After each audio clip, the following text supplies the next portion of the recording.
So here we have the Polaris. It's a, I want to believe it's like a 2000. It's a Super Sport fan 550. And customer complained it won't run. Carburetors were going through. It just won't run.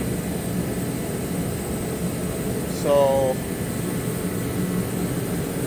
what I found in every single one of these Polarises is right here. So your fuel line comes up into this right here, and there's your on-off, your fuel on-off, and then it goes up into that connector, and then into that grommet, and into the tank, because that's right there's your tank. Okay, so now if you go up to your gas lid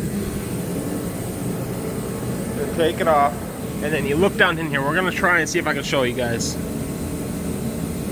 Right there, you see that, like, sorry it's not that great, but that little metal piece right there on the bottom in your gas can, or in the gas tank there. So you can kind of make out the hose, where the hose is broken off there. What happens is that sits in the gas for a certain amount of time, and they use like really cheap line. Let's see if I can, right there, see it? So what happens is they use really cheap line, and that gas eats that line away. So now your gas has to be up over, like, you know, a half a tank for you to even start drawing gas out of the tank. So what you have to do is you have to pop this out right here. You have to be careful. I got a few extra ones. Nice to have extra ones on hand, but you pop this off, okay?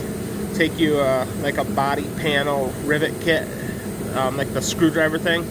Pop that out, and then if it's not ripped, you're good, okay? If it is ripped, you have to get a new one. And then I like to spray a little WD-40 around the edge, put it back in there. Make sure you clean the plastic around it first.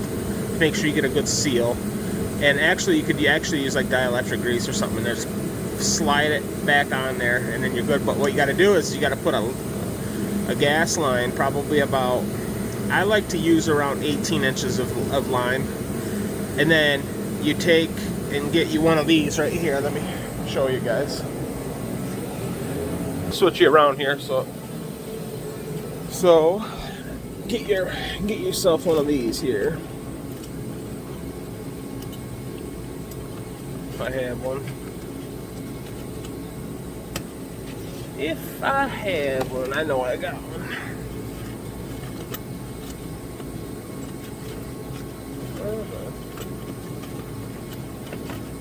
What the heck?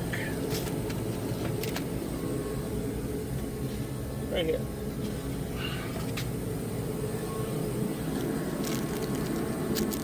So there's that grommet right there.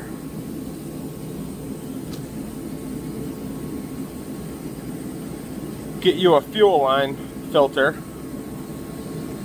and you put the fuel line, you put this through it. This is actually a little bigger than what you need. So what I do is I feed the line up through the top and then put it down in. But either way, get yourself a littler one, put it on your gas line, 3/8, and then put it down in the tank. That way you're not drawing any gunk. And then that problem solved. You got hose down in there drawing that gas out. So let me switch you guys. Another problem I'm seeing too with these is if your gas cap looks like this, okay?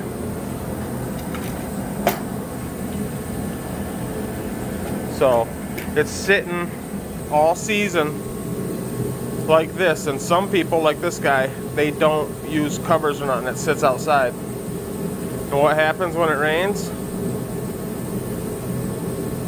That water collects in there and then goes right down into your gas. So now you got a problem with, and he's even got a dang gas funnel down in there.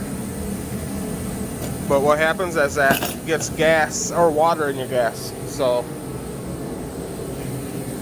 right there is two problems we need to start with before anything. We got to siphon all that gas out of there, and then we have to replace that hose.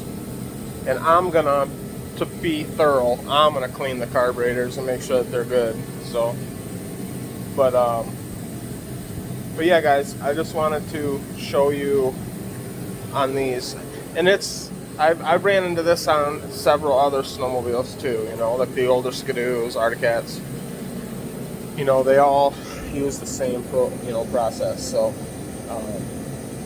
yeah, hopefully this helps, and I will catch you next time. All right, have a good one, guys.